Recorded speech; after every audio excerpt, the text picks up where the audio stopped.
Okay, Assalamualaikum. Kita mula Okay, sila tengok pada modul awak. Jika awak diberi gambar rajah macam ni, ada gelombang dan dia pergi selari antara gerakan jasad, objek dengan gerakan gelombang itu sendiri. Okay, objek ni zarah lah. So, kita akan kata jenis dia adalah sejenis gelombang membujur. Okay. Next. Awak tengok soalan seterusnya. Bila dia tanya kawasan K, awak pandang gambar rajah. Kawasan K tu adalah kawasan sini. So, nampak dia macam stretch tau. Bila dia stretch, awak kena pilih dia adalah regang lah. Refraction dalam bahasa fiziks.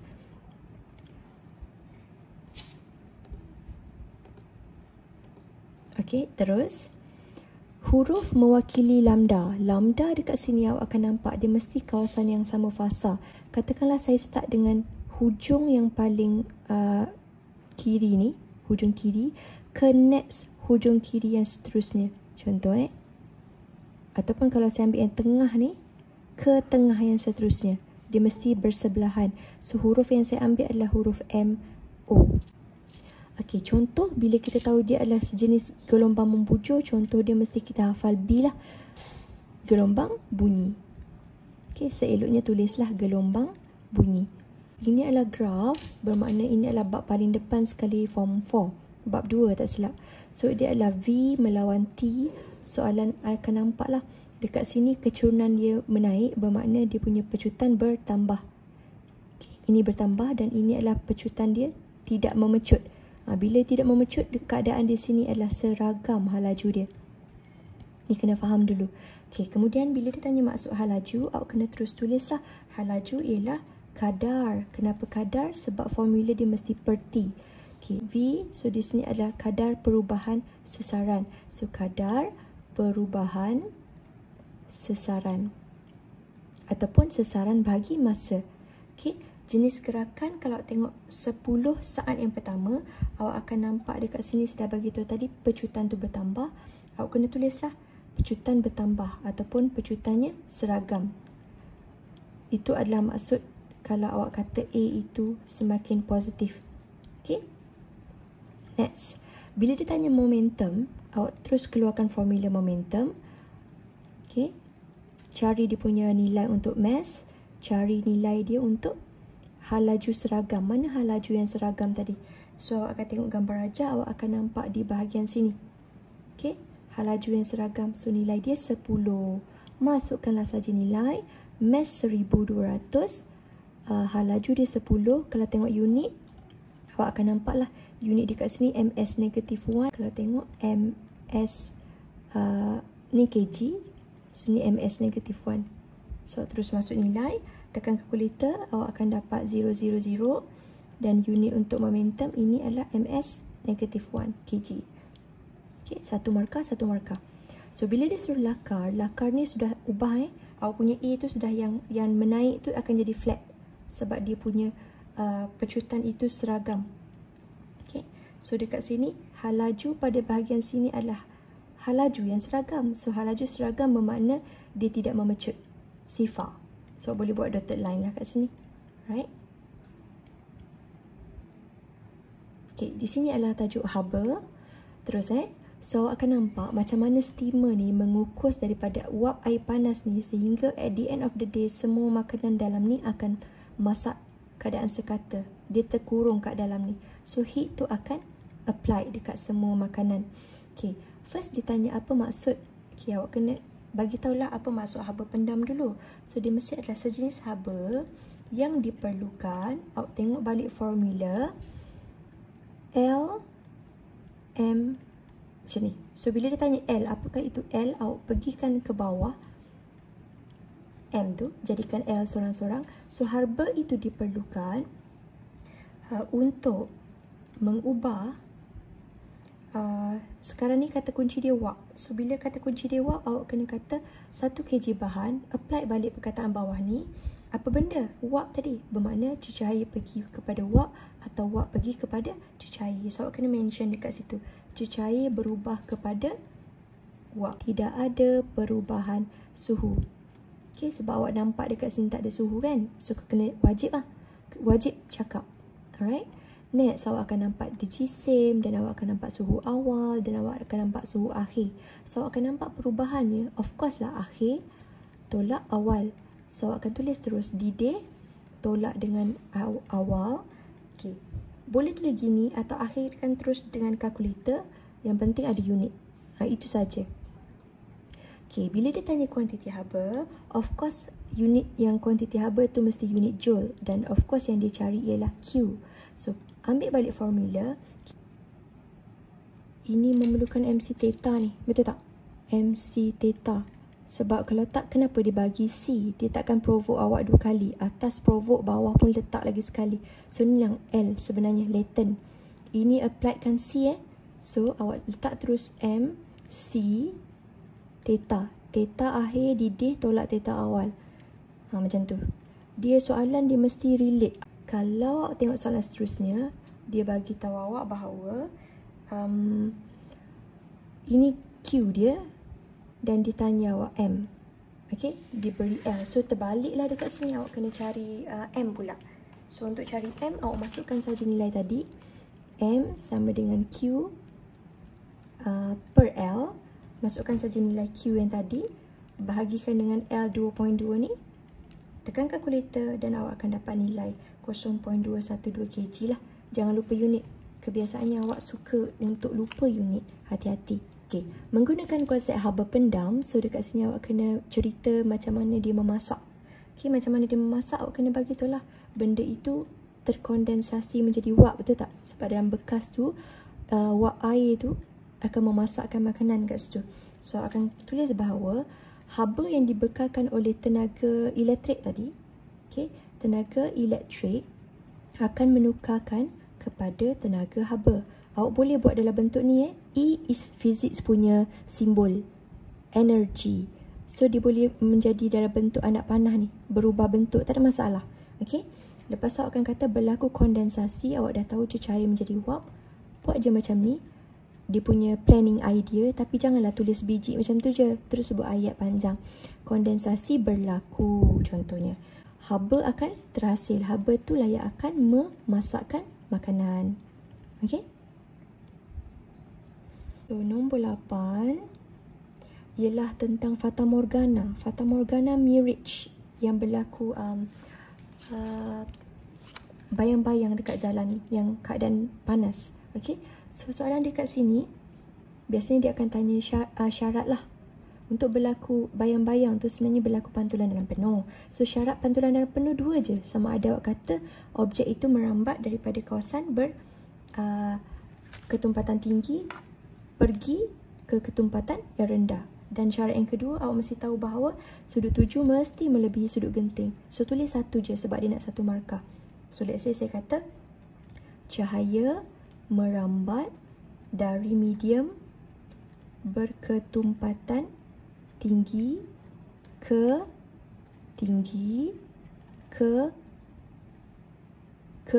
ketumpatan rendah. Okey, ataupun awak jawab yang tadi.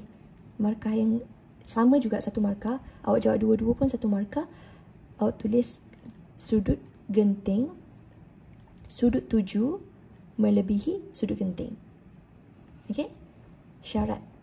2 je, tak ada yang lain. Okey. So, sekarang ni soalan nak awak draw diagram.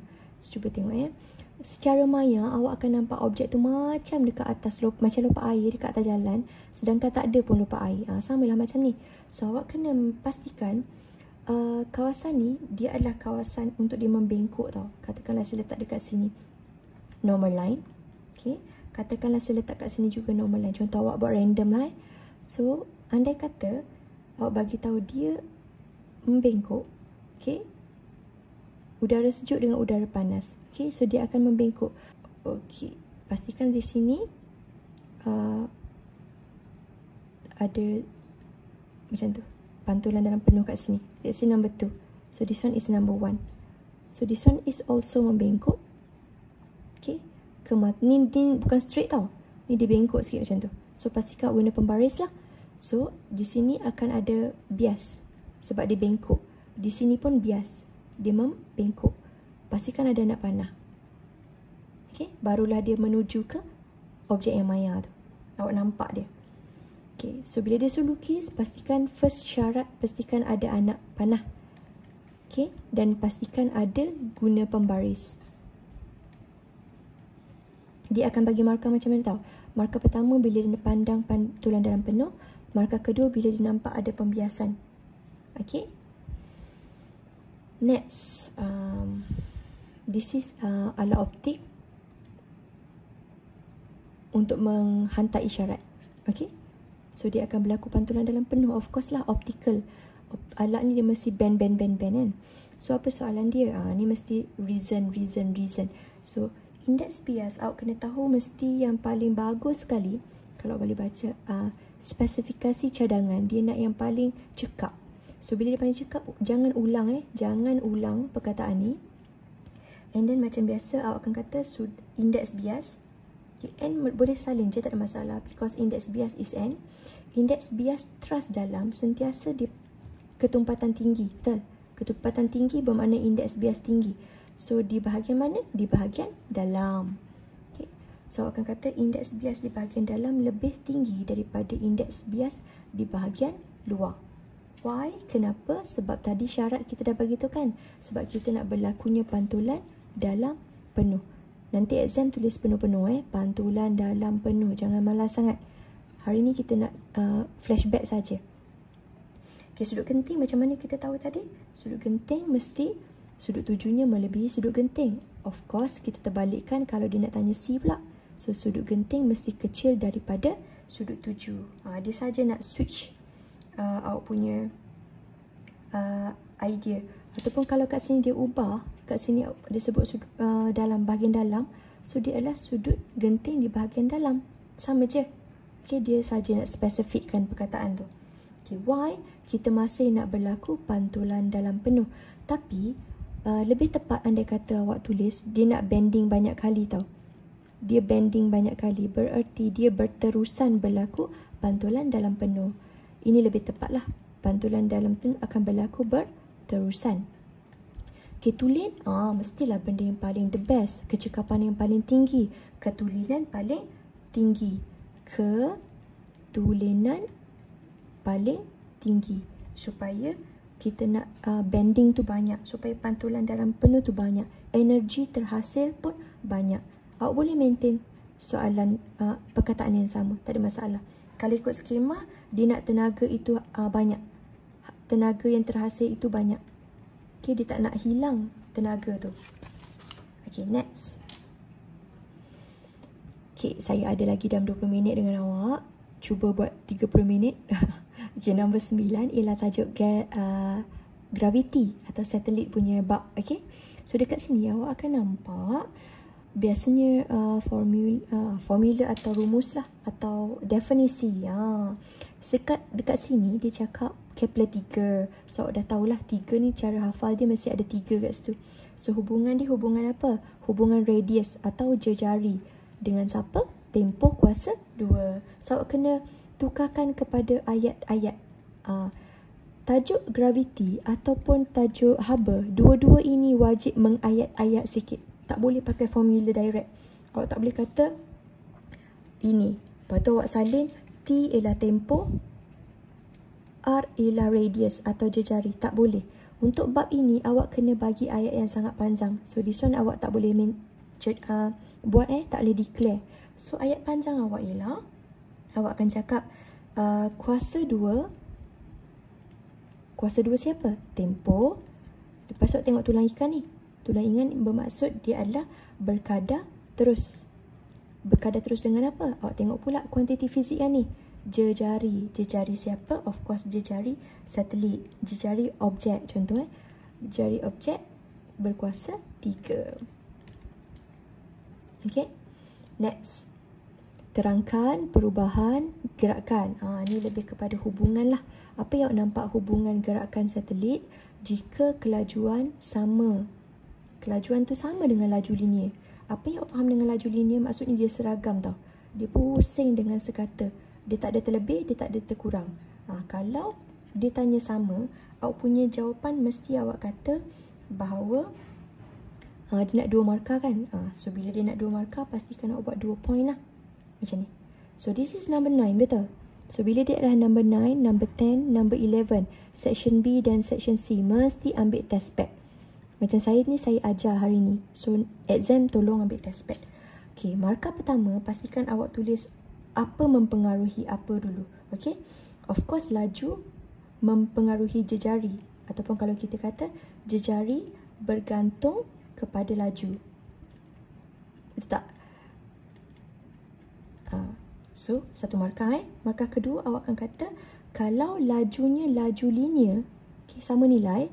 Okay, jika dia adalah laju linear, awak akan bagi tahu bahawa dia akan mengorbit pada gerakan yang tetap. Nampak saya tanda ni? So, dia akan bergerak mengorbit pada ketinggian atau kedudukan yang tetap. Kalau saya draw gambar, awak punya satelit ni dia akan tetap je. Katakanlah dia mengorbit siapa? Dia mengorbit bumi katakan. So dia akan flow je ikut jalan ni. Okay. Poin yang kedua, Roman 2 ni, dia kata tidak sama. So bila tidak sama, awak boleh anggapkan macam dia berat tau. Bila dia berat, awak dah ngantuk, penat, mesti awak akan macam lepek je nak mendekati bumi ni. Awak nak menghampiri bumi ni sebab awak macam berat. Okay. So punya jawapan ialah apabila kurang laju, nampak tak? Tidak sama. Tidak sama anda kata, saya kata kurang laju lah. Apabila kurang laju, so dia akan, satelit tadi akan jatuh lebih rendah. Macam saya bagi tahu tadi kan, awak akan macam terdorong untuk menghimpit. Awak akan macam nak tersasar. Okay, satu markah. Markah kedua awak akan kata terlebih laju pula. Apabila lebih laju pula, sebab dia bagi dua situasi ni. Tidak sama ni dia boleh jadi terkurang atau terlebih. Terkurang satu markah, terlebih satu markah. Kalau lebih macam mana pula? Dia akan menjauhi. Siapa yang akan menjauhi tu? Satelit tadi. Satelit tu akan tersasar jauh. Okay? Daripada asalan dia. Saya macam nak kena admit kawan awak. Okay. Done. Okay, next. Tadi lebih kepada cerita, betul? Sekarang awak mesti mengira lah, of course. So sekarang, masih lagi Kepler 3.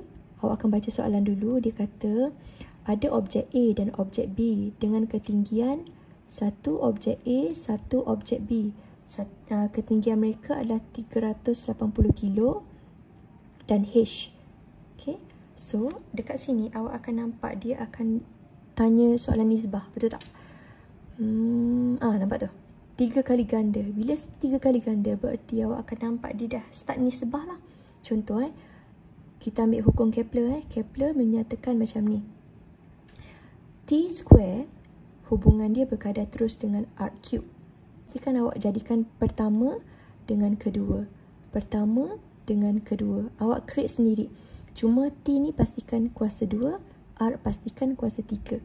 Lepas tu dia bagi tahu awak bahawa objek pertama tak ada masalah. Yang kedua ni, yang B ni, dia kata 3 kali ganda. So your idea is awak akan cakap bahawa yang pertama tak ada masalah, 1 kali ganda je. Yang ini adalah 3 kali ganda objek yang pertama. So dia adalah kuasa 2 full. Dan this one, awak kena ambil lah apakah jejari yang atas dan apakah jejari yang bawah. Okay, kuasa 3, jangan lupa. So bila awak nampak atas ni, dia kata objek A, mana ni? Objek A. Okay, 6.37. So akan ambil sama je nilai atas dengan bawah. 10 kuasa 3 ni ambil je. Dua-dua ada benda tu. Cumanya yang atas ni dia adalah 380. Ni A. Yang bawah dia adalah B. Yang bawah tu H. Nampak H. So this one is 380 kilo. Jangan lupa K tu K tu 10 kuasa 3. Dan this one ialah awak nak cari H tu. So kalau guna konsep matematik yang awak belajar selama ni, saya pergi soalan 1 dulu. Awak akan nampaklah T A square 3 kuasa 2, 9. T kuasa 2, maintain. Okay, so dekat sini awak nampak dia boleh potong ni. Sebab dia benda yang sama. So, dia dah jadi 1/9. Okay, sebelah kanan ni pula awak akan nampak 6.3710 kuasa 3, 380 kilo. Yang maksud saya tadi, jangan cuai. After that, awak pastikan kuasa 3. Pastikan, sebab itu formula. Ini salin balik. 10 kuasa 3 tambah H. Pastikan lepas awak kuasa 3. So, benda yang ke atas ni, let's say awak dapat something nilai. So, this one awak akan ubah. Bahagi, pindah darab. Okay? So, pastikan awak kira dengan betul lah. At the end, awak mesti dapat nilai H. Jadikan H sorang-sorang. Awak dah belajar algebra. Okay, ni skema dia. Awak kena dapatkan nilai ini. Kilo ni boleh jadikan 10 kuasa 3. Tak ada masalah. Okay. And then, bila ditanya jejari R, ni soalan pertama dah siap Bila tanya jejari R, pastikan awak tahu bahawa ni jejari R. Ni. So, masukkan sahaja nilai tadi. Dengan H yang baru tadi, 7670.57. 10 kuasa 3 sebab dia kilo kan. So, at the end, awak punya R orbit B adalah 14.04. 57, tak silap macam tu lah. So, pastikan awak hati-hati tengok skema. Saya akan forward skema untuk SBP kejap lagi. Alright, this one is soalan D pula. Okay, modification. Awak dikehendaki untuk memilih satelit yang mana yang terbaik untuk berputar dikelilingi keliling apa ni? Mungkin keliling bumi kan? Kita nak pilih satelit yang terbaik. Okay.